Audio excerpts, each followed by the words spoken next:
Hello বন্ধুরা, world explain ফ্যাক্টে সবাইকে স্বাগতম। রাসেলস ভাইপার এই সাপটি কতটা ভয়ঙ্কর, আর এই সাপটি বা বাংলাদেশে এলো কিভাবে, আর এই সাপটি মানুষকে কামড়ালে তার করণীয় কি, সবকিছু জানবো আজকের এই ভিডিওতে। সাধারণত সব ধরনের সাপ মানুষকে এড়িয়ে চলে, কিন্তু রাসেলস ভাইপারের স্বভাব ঠিক উল্টো। এরা নিজেদেরকে বিপন্ন মনে করলে আক্রমণ করে। এই সাপটির নাম মূলত চন্দ্রবোরা। বিষধর সাপ হিসেবে পৃথিবীতে চন্দ্রবোরার অবস্থান পঞ্চম, তবে হিংস্রতা আর আক্রমণের দিক থেকে সবার উপরে। আক্রমণের ক্ষেত্রে এটি এত ক্ষিপ্ত যে 1 সেকেন্ডে 16 ভাগের 1 ভাগ সময়ে কামড়ের পুরো প্রতিক্রিয়া শেষ করতে পারে। আক্রমণের সময় এরা প্রচণ্ড জোরে হিসিস শব্দ করে। রাসেলস ভাইপার অতর্কিতে মানুষকে আক্রমণ করে। সাধারণত দিনের বেলা এটি বেশি সক্রিয় আচরণ করে।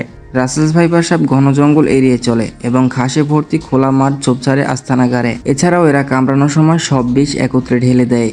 এই সাপ কামড় দেওয়ার পর ধ্বংসনের স্থানে প্রচণ্ড ব্যথা হয় এবং ফুলে যায়। সে সাথে ঘণ্টাখানেকের মধ্যে এর আশেপাশে কিছু জায়গাও ফুলে যায়। বাংলাদেশে এই সাপ নিয়ে মানুষের মধ্যে আতঙ্ক ছড়িয়ে পড়েছে। 2013 সালে বাংলাদেশের চিকিৎসকরা এর প্রথম কামড়ের রোগী পান। কিন্তু এই সাপ বাংলাদেশে এলো কিভাবে? এই সাপ মূলত পানিতে চলাচল করার কারণে গবেষকদের ধারণা কচুরিপানার সাথে ভেসে এক জায়গা থেকে আরেক জায়গায় ছড়িয়ে পড়েছে। সাপ গবেষক বিশেষজ্ঞরা বলেছেন, এই প্রজাতির সাপ কামড়ালে তারও চিকিৎসা আছে এবং সময় মতো চিকিৎসা নিতে পারলে মৃত্যু ঝুঁকি কমে আসে।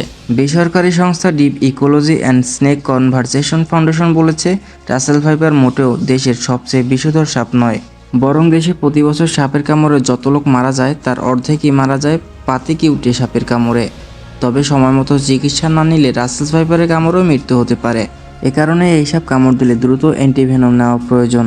বিষের বিরুদ্ধে কার্যকর বা বিষ নিষ্ক্রিয় করতে পারে এমন উপাদানকে অ্যান্টিভেনম বলা হয়। দ্রুত অ্যান্টিভেনম ইনজেকশন দিলে অ্যান্টিভেনমের অ্যান্টিবডিগুলো বিষকে নিষ্ক্রিয় করে দেয়। এর ফলে আক্রান্ত ব্যক্তির জীবন বা অঙ্গপ্রত্যঙ্গ বেঁচে যায়।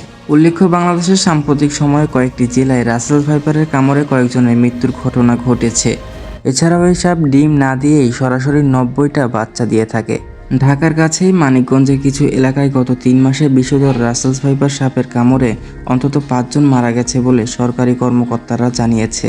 কিন্তু এই সাপ নিয়ে আতঙ্কের যৌক্তিকতা কতটা?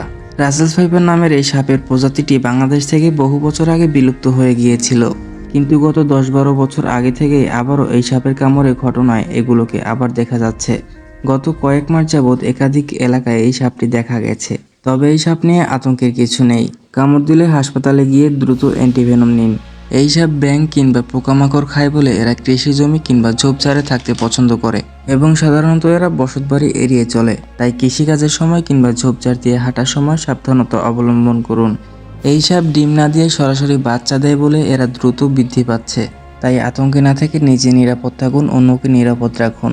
বন্ধুরা, এই ছিল আজকের আমাদের ভিডিওটি ভালো লাগলে অবশ্যই একটা লাইক দেবেন আর সাবস্ক্রাইব করে পাশে থাকার অনুরোধ রইল। ততক্ষণে ভালো থাকবেন, সুস্থ থাকবেন, দেখা হবে অন্য কোনো ভিডিওতে। আল্লাহ হাফিজ গাইস।